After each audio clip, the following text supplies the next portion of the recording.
जी, अस्सलाम वालेकुम क्लास। अब जो मैं टॉपिक आपको पढ़ाने जा रही हूँ वो है respiratory regulation of acid base balance.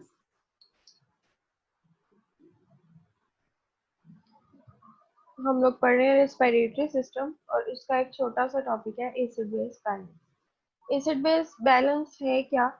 The blood need the right balance of acidic and basic which is alkaline compound to function properly. This is called the acid-base balance. Kidney and lungs work to maintain the acid-base balance.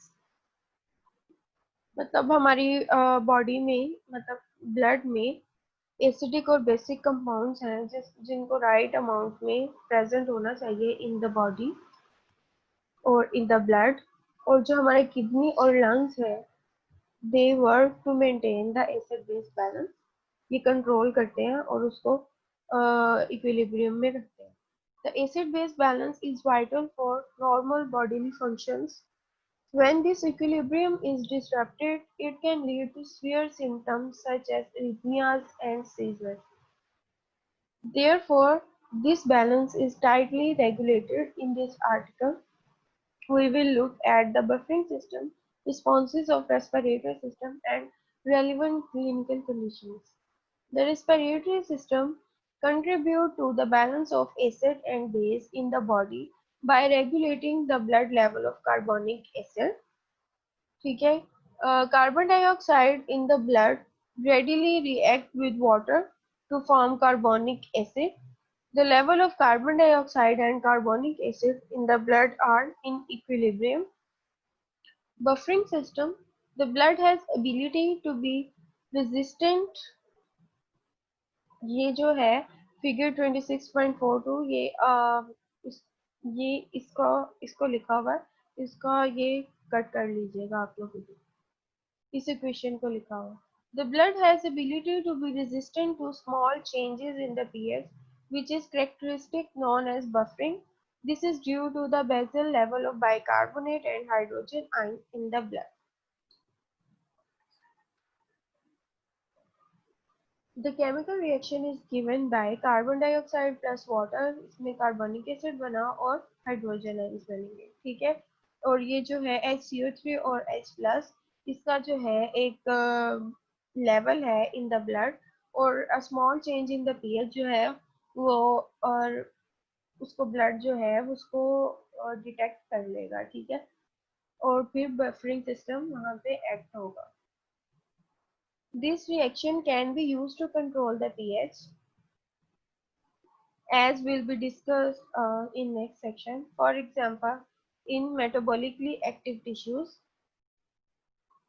there is an increase in hydrogen ion. These can then react with bicarbonate in the red blood cell to form the carbon dioxide, which it can then be exhaled by lungs. The compensatory system of the body rely on this equation। ठीक है, इसमें क्या होगा, carbon dioxide है जैसे ही blood की जो pH है स्मॉल चेंज जो होगी वो ब्लड उसको डिटेक्ट कर लेगा बाय बफरिंग सिस्टम। और उसमें क्या होगा, ये इक्वेशन है ये जो इन इक्विलिब्रियम है, ठीक है, साइड बाय साइड चलेगी। मतलब अगर बाइकार्बोनेट ज्यादा हो जाएंगे तो वो H प्लस के साथ रिएक्शन करेगा और कार्बन डाइऑक्साइड में कन्वर्ट हो जाएगा और कार्बन डाइऑक्साइड जो है वो लंग से एक्सहेल हो जाएगी, ठीक है, और वाटर में कन्वर्ट होगा। अगर ये बाइकार्बोनेट कम हो जाएंगे ब्लड में तो क्या होगा, कार्बन डाइऑक्साइड जो है वो वाटर के साथ रिएक्ट करेगा और बाइकार्बोनेट बना देगा और ऑक्सीजन आयंस बना देगा। हेंडरसन हेजलबेक इक्वेशन है, it relate the pH to the ratio between the concentration of the bicarbonate and partial pressure of carbon dioxide. It is given by ये इसकी equation है, ठीक है। इसमें pH है 6 is equal to 6.1 plus log of 10, आगे bracket है HCO3 bicarbonate over 0.0307 into partial pressure of carbon dioxide। तो ये इसकी जो है वो pH है। This shows that the ratio between the bicarbonate production and partial pressure of carbon dioxide drive the pH level of the blood। तो ये जो pH है ये blood की है। By increasing the bicarbonate level, the pH will rise and turn more alkaline. ठीक है, ये बेसिक है। तो इसकी जो पीएच, अगर HCO3 ज़्यादा हो जाएंगे तो पीएच जो होगी ब्लड की वो अल्कलाइन हो जाएंगी, and by increasing the partial pressure of carbon dioxide the pH of blood will fall and turn acidic. The usual range of blood pH is from 7.35 to 7.45. When the pH level drop below 7.35, it is said to be acidotic, and when the pH rise above 7.45, it is said to be alkalotic.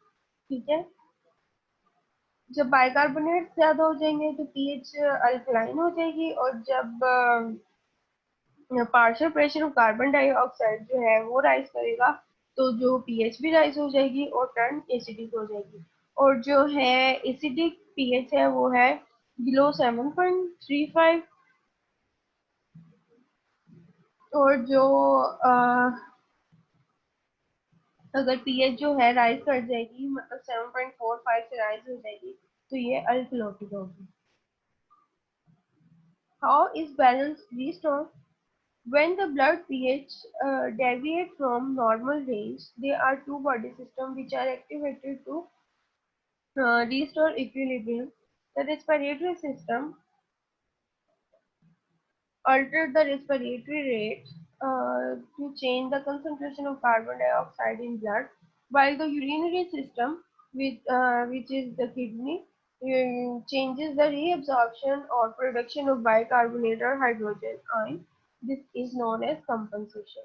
मतलब जब भी जो blood की pH है which deviates from the normal range, either it increases or decreases, they are the two systems which are activated to restore the equilibrium, which are activated to restore the pH to the normal level. These two are the kidney and lungs, मतलब urinary system and respiratory system.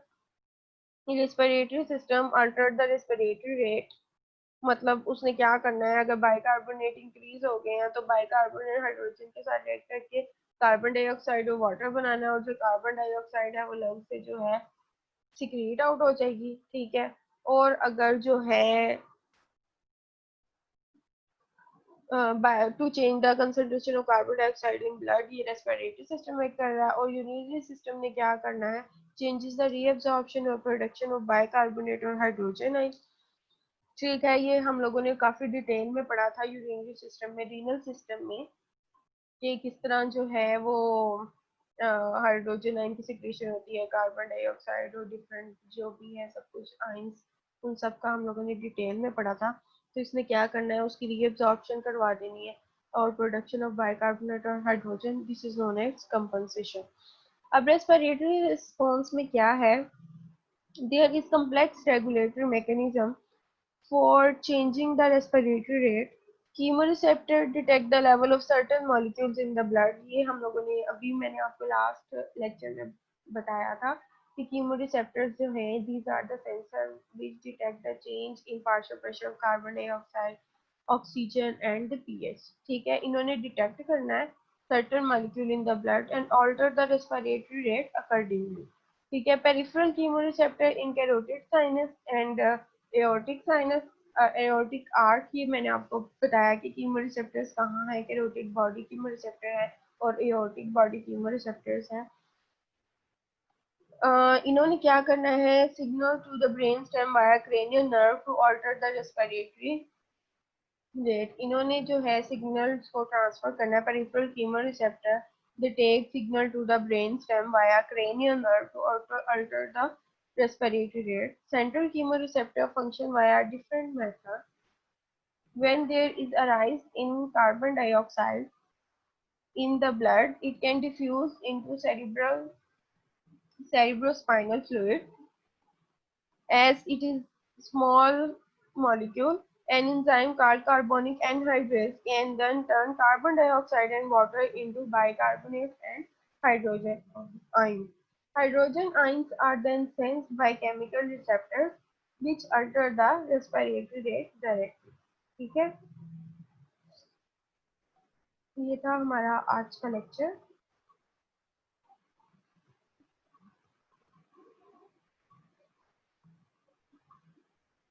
समझ तो आ गई होगी आपको इसकी। अगर किसी ने कोई क्वेश्चन करना है वो मेरे से पूछ